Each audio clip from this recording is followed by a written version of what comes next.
Yeni bir videodan daha herkese merhaba, ben Sefa Kandemir. Yeni Peugeot 3008. Fransız Peugeot'un en çok satan modellerinden 3008 tamamen yenilendi. Yenilenen tasarımıyla önceki heybetinden biraz bir şeyler kaybeden 3008 aynı zamanda tamamen elektrikli olarak da yollarda olacak. Peki yeni 3008'de neler değişti? Önceden çok satanlar listesine girerken yeni tasarımıyla halen daha bu ünvanı koruyabilecek mi? Yeni 3008'e dair bilmeniz gereken her şeyi en anlaşılır şekilde öğrenmeye başlayalım.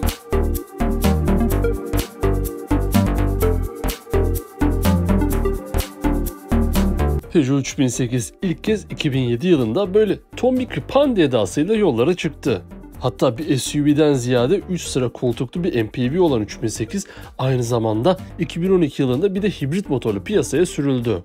Takvimler 2016'yı gösterdiğinde ise çok satanlar listesinin başrol oyuncularından 3008 ikinci nesliyle bizdeydi.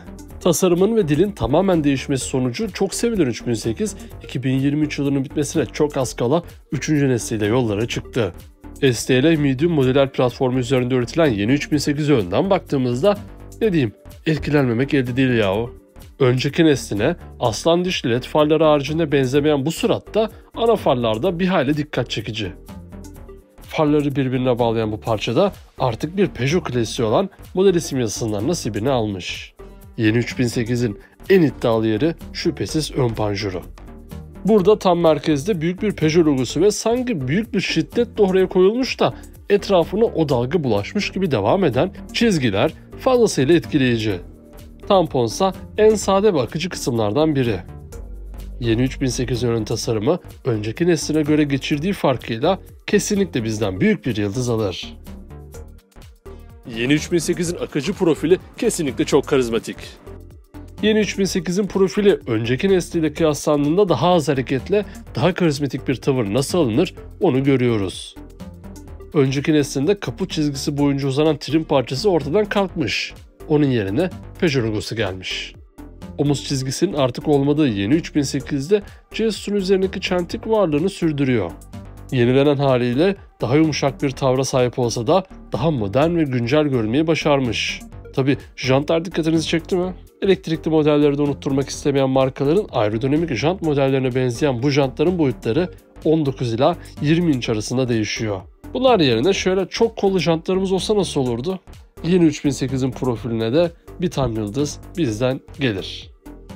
Yeni 3008'in arka tarafına alışmak biraz zor olsa da onu yakından gördüğümüzde fikrimizin değişeceğine eminim. Bir saniye. İhtişamlı ön ve profil tasarımından sonra arka tarafa ilk geçişte ufak çaplı bir şok yaşanıyor. Halis Mulis SUV iken yeni nesliyle coupe SUV olan yeni 3008 hafiften bir 408 edasında. Sahi hali hazırda 408 gibi bir model varken tasarımsal olarak böyle bir atraksiyona gerek var mıydı? Sormak gerekir.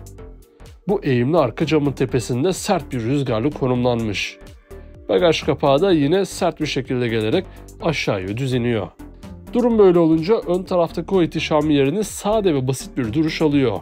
Stoplarsa bu duruşu hareketlendiren yegane parça. Arka tarafı diğer tüm kısımlarla düşündüğümüzde ise başarılı ve etkileyici olduğunu söylememiz gerekiyor. Boyutlardaki değişime göz atarsak yeni 3008 4540 mm ile önceki nesline göre 93 mm daha uzun, 1890 mm ile 41 mm daha geniş ve 1640 mm ile önceki nesline göre 16 mm daha uzun. Yani bu da demek oluyor ki tasarım her ne kadar yumuşak ve uysal duruyor olsa da boyutlar her anlamda büyümüş. Yine dingil uzunluğu da 2739 mm ile önceki nesline göre 65 mm daha uzun. İç mekan konusunda ne yazık ki ben Peugeot modellerine halen de alışmış değilim. Yeni 3008'de bunu devam ettiriyor. Geldik yeni Peugeot 3008'in iç tasarımına. Tabi iç mekana geçmeden önce bizi abone olmayan fakat videolarımızı sürekli izleyen 1 milyon takipçimize de abone olmalarını hatırlatmak istiyorum. Abone olanlar çoktan beğen butonuna da bastı bile. Sizler abone olduysanız eğer biz de yeni 3008'in gelecekten gelen kabinine giriyoruz. Yeni 3008 ve onun nazarında diğer Peugeot modellerinden de asla değişmeyen bu çok katlı tasarımla karşılaşmak beni pek şaşırtmadı. Markanın tasarım dili olan ve oldukça sevilen bu kabin genç ve dinamik oluşuyla ön plana çıkıyor. Ergonomik, yanal destekleri çok iyi olan koltuklara oturduğunuzda ellerinizin arasında, hatta abartı olmazsa kucağınızda altıgen formuyla küçük çaplı bir direksiyon simidini buluyoruz. Klasik Peugeot tasarımının devam ettiği bu direksiyonun kullanım hissiyatı çok spor. Böyle ele tam oturuyor. Hatta ufaktan bir Lamborghini esintisi de yok mu? Konsolsa direksiyona bir hayli uzak mesafede. Konsolun ucuna boydan boya yerleştirilmiş 21 inç büyüklüğündeki tek parça halindeki ekran iç mekanı domine etmiş. Araçla ilgili aklınıza gelen gelmeyen her şeyi ayarlayıp anlık olarak takip edebileceğiniz bu ekranın görüntü kalitesi de çok iyi. Diğer ekransa orta konsola yerleştirilmiş. Bu ekran dokunmatik olurken büyük ekranı da buradan yönetiyorsunuz. Yeni 3008'de en beğendiğim şey ise orta konsol oldu. Çünkü bazı markalardaki gibi sadece şoföre yönelik olmayan, yan tarafta oturan yolcuyu da dikkate alan bu tasarımı beğenmemek imkansız. Burada yüksekte konumlanmış parça üzerinde ayar tuşlarını görüyoruz. Ve tada! Burada çok karizmatik şekilde açılan kapağın altında derin bir saklama alanı ile birlikte 2 adet USB bağlantı noktası bulunuyor. Kapağı kapatınca telefon ve cüzdan koymalık bir alan oldu. Arkada ise üstü açık 2 adet bardaklığa yer verilmiş. Konsolun kumaş kaplaması da hem lüks hem de özel hissettiren detaylardan. Bu çok katlı, hareketli kabin sizi premium hissettirmeyi çok iyi şekilde başarıyor. Buna ek panoramik cam tavan ve ambiyans aydınlatma ışıkları da iç mekanın havasını tamamen değiştirmiş. Bu kabine de bir yıldız verilir bu hocam. 3. nesli sonrası benim en çok merak ettiğim kısımlardan arka tarafta bizi nasıl bir yaşam alanı bekliyor? Yeni 3008'in arka koltuklarına geçtiğimiz anda burada uzayan boyunun da etkisiyle artan diz mesafesiyle karşılaşıyoruz. Buna karşın ön koltukların kalın sırtları ve kup SUV yapısı bu artan mesafeyi uzun boylu kimseler için pek yaşanabilir kılmıyor. Tabi uzun boylu değilseniz burada bardaklıklı kol dayamaya ve koltuk ısıtma özelliklerine rahat şekilde adapte olabilirsiniz. Arkaya doğru eğilen fastback tasarımında baş mesafesini kötü anlamda etkilemediğini görmüş olduk.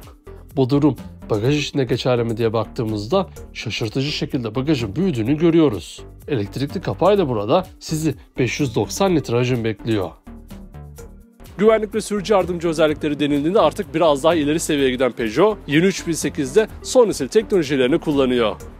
Yeni Peugeot 3008'de tasarımın da ona bahşettiği şekilde yarı otonom sürüş kabiliyetleri sunuluyor. Üzerinde bulunup tasarıma gayet şık şekilde entegre edilmiş kamera ve sensörlerle trafikte gaza ya da frene basmanıza gerek bırakmadan ilerlemenizi sağlayan adaptif hız sabitleyici, buna ek olarak şerit dışına taşmadan sizi şerit içinde otonom şekilde tutan şerit takip asistanı, yarı otonom sürüşlerde sinyal verdiğinizde size sorarak kendi kendine şerit değiştiren yarı otonom şerit değiştirme asistanı, yol üzerindeki trafik işaretlerinden ya da GPS üzerinden yasal hız limitlerini okuyarak aracın hızını o hız limitlerinde otomatik şekilde tutan erken hız tavsiye sistemi.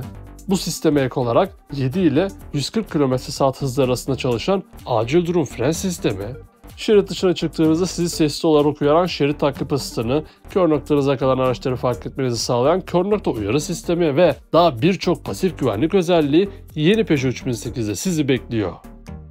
Motor seçenekleri dediğimizde artık tamamen elektrikliye bir adım daha yaklaşırken yeni 3008'de elektriğin tadına bakabileceksiniz. Yeni Peugeot 3008'de ana hedef elbette elektrikli motorlar oldu. Buna karşın hemen üzülmenize gerek yok, benzinli motor seçeneği de olacak. Dizel ise artık bize çok uzak. Elektrikli motor seçeneklerinin ilk sırasında 73 kWh batarya hacmine sahip olup 210 beygir güç, 343 Nm tork üreten motor bulunuyor. İkinci sırada aynı seçeneğin çift motorlu versiyona yer verilmiş. 4 tekerden çeker olup 320 beygir güce çıkan bu motorların maksimum menzili 343 km. En üst seviye motorsa 98 kWh batarya hacmine sahip olup 230 beygir güç üretiyor. Menzil 700 km ile bizi fazlasıyla tatmin eder. Bataryalara 8 yıl ya da 160.000 km sonunda %70 şarj kapasitesi garantisi verildiğini de ekleyelim. Benzinli motorsa 1.2 litre hacmiyle mild hibrit olarak gelecek. 136 beygir gücündeki bu 3 silindirli motor elektriğin trendini geçebilecek mi? Bunu da merakla bekliyorum. Yeni Peugeot 3008 halihazırda Avrupa'da 34.720 Euro'dan başlayan fiyatıyla alıcılarını bekliyor. Peki sizce Türkiye fiyatı ne kadar olur? Yeni Peugeot 3008'in baştan sona bilmeniz gereken tüm özellikleri bu şekildeydi. Ben 3008'i beğendiğimi söyleyebilirim. Fakat içeride de anlattığım gibi iç tasarımından dolayı Peugeot'u tercih edeceğimi pek sanmıyorum. Bu da tamamen kişisel zevkler. Peki siz yeni Peugeot 3008 hakkında ne düşünüyorsunuz? Aklınıza takılan her şeyi ve yeni 3008 hakkındaki düşüncelerinizi yorumlar kısmında birlikte tartışabiliriz. Ayrıca sonraki videolardan anında haberdar olabilmek için kanalımıza abone olmayı, videoyu beğenmeyi ve sevdiklerinizle paylaşmayı da unutmayın. Bir sonraki videoda görüşmek üzere. Kendinize iyi bakın. Sağlıcakla kalın.